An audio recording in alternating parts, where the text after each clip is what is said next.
What we're saying, guys, and welcome back to Clash of Tungsten. Today I'm going to be talking a little bit about my setup here at home. But first, before we get into that, I just want to say a massive thank you to everyone that subscribed or followed me on Twitter. I've gained 130 subscribers in my first video, which is absolutely phenomenal. I just want to say thank you to everyone who's helped me get that goal. It's absolutely brilliant. So today I'm going to talk about my setup here at home, some of the equipment that I have, my board, and just basically the little room that I play darts in. So let's get to it.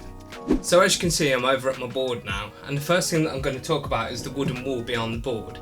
So this is actually just pallet wood that was found on an old job that I was working on. And basically, my girlfriend didn't exactly want holes in the wall if my friends were coming around, because, you know, I don't hit the wall. So I started looking on Pinterest, as well, who even uses Pinterest nowadays? If you want to do a little DIY project or something, it's always a good place to start. And I was seeing a lot of backdrops or surrounds made out of wine corks. There was no way I was going to sink that much wine in such a short amount of time. So I needed something that was a bit easier and a bit quicker and possibly cheaper, because, you know, wine at £5 a bottle, not going to be very cheap. I managed to get some CLS timber from a DIY store, bought 3 lengths I think, and I just put them down from the ceiling to the floor, and I managed to pick up some pallet wood that was just laying about at my old workplace, and I brought it home, cut it to shape and stuck it behind the board with just some nails. It's really easy to do, like I say, really cheap. I think the timber probably cost me something ridiculous, like £3 a length. It weren't a lot, and yeah, so it's something that looks okay, I suppose. It's got that rustic shabby chic feel to it, which I think looks quite good, and yeah, it just protects the wall, I suppose, from the odd stray dart. I haven't quite finished it because just before COVID started I actually had my first child, so everything sort of took a back seat, if that makes sense, when the little one came along. Really, I could do with just adding a bit of trim around the edges, because where the walls aren't straight, as this is such an old house, this is a 1900s terrace house, they are slightly out, and my cutting skills aren't great either, so I could just do with a bit of trim just to go around the edges with mitered corners. But apart from that, I'm pretty happy with how it came out. The next thing I'm going to talk about is my lighting setup, and as you can see, I've gone for the Target Corona. I actually won this in a little Facebook group on a football card, and I was absolutely chuffed with it. Really is a fantastic light. There's literally no shadows. If a dart's in the board, there's no shadows whatsoever, and the white light and the white LED really complements the board and stuff. I really like how it looks. I do actually have a Unicorn Eclipse around as well, but this beats it by a long shot. Not a massive fan of Target products. I had a bit of a dispute with them regarding some points, but I'm not going to go into that now. I may make that in another video. What I really like about this system is the portability. It's basically mounted with 4 magnets on each corner, and this just allows it to pull off in one if you ever need to take it anywhere. I've neatened it up, threaded the cables beyond the stud wall, which just tidies it up a little bit, and yeah, I'm really happy with how it is. So moving on, we're going to go to the old beauty, which is the Winmau Blade 5. Obviously the best board, in my opinion, on the market. I've not used much else in the sense of board. I've probably played on Target boards and Unicorn boards in other pubs, but myself, I've only ever owned Winmau boards and Nordor boards. I know they're the same brand, but I don't think you can beat them for the price. I mean, I managed to pick up the Winmau surround and a Winmau board for, I think it was something ridiculous from Argos for £28. I think it was 28. I mean, you can't beat that price, really, can you? Probably had this board since I moved into this house, which is near on 3 years. To be honest, I have no intentions of replacing this board anytime soon, because I keep it in good nick, and I do rotate it now and then when it needs it, but I've barely had to rotate it, if I'm honest. I reckon that in the 3 years that I've had this board, I can count the amount of bounce outs on one hand. Or if that's one thing, the board is bloody good, or I'm nowhere near the treble, which is probably the second one, to be fair. Like I say, I haven't had much experience with like the Unicorn boards and Target boards, so I can't exactly comment on those, but I might get one and see how they match up. I mean, at the end of the day, a board's a board, right? As long as the dart's stick in it, that's all that matters, surely. So don't buy a Unicorn. So next thing I'm going to talk about is my little memorabilia bits. Got these stupid hats, one from Champions League, one from the Masters, I believe, last year. Obviously, no tournaments we can go to at the moment, so I'm not going to be collecting those anytime soon, which is a bit of a shame, but what can you do, eh? The foam fingers as well, they came from the Masters the year before last. Down here I've got signed poster of John Lowe.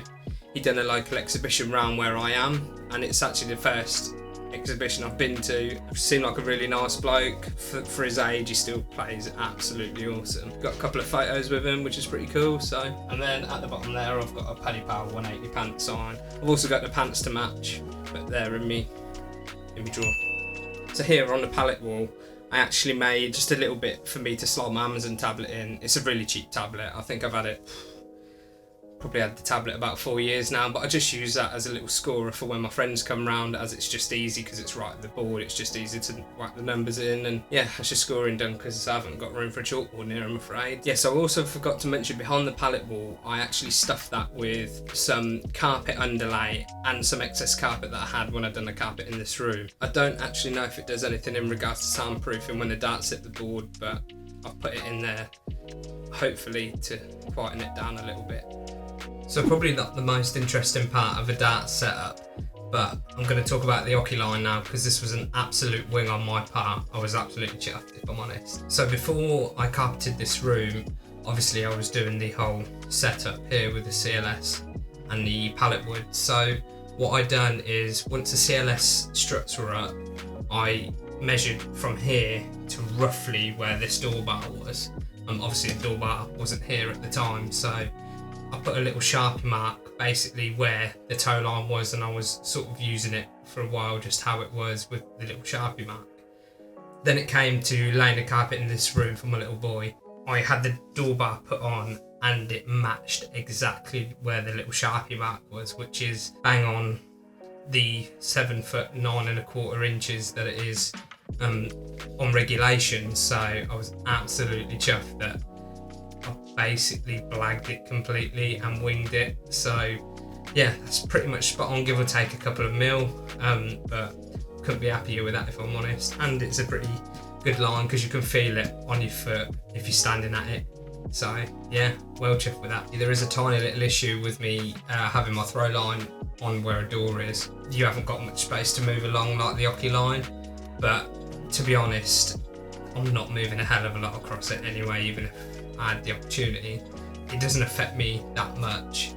It may annoy some people may stand to the right, some people may stand slightly to the left, but I usually stand dead straight and it doesn't bother me too much. So I've sort of had to deal with what I've got due to the small amount of space that I do have in this house. It was either that or me have the board down in the outhouse in the garden, which is brick built and it's solid and it's sealed.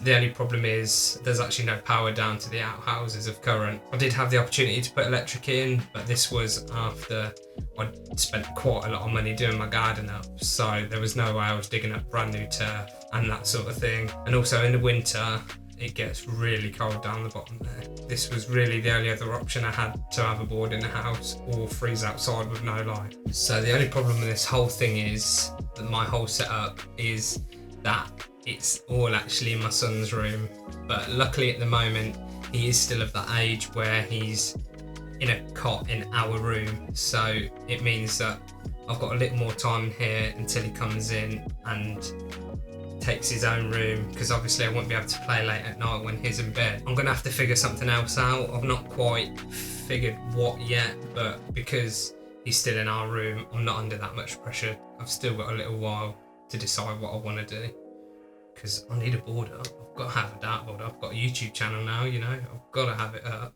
So that's a priority if anything. You can sleep out in the outhouse. So yeah, that's just a little video about my setup here at home. I'd love to see your setup, so feel free to follow me on Twitter. It will be somewhere here, and send me a photo of your setup and I'll give it a like and give it a little comment. Also always looking for other ideas how to improve my setup, so if you have any ideas for me, then feel free to put them in the comment section. Give the video a thumbs up and please consider subscribing for more content. I appreciate you joining me today and taking the time to watch this video. Thank you very much, and I'll see you in the next one.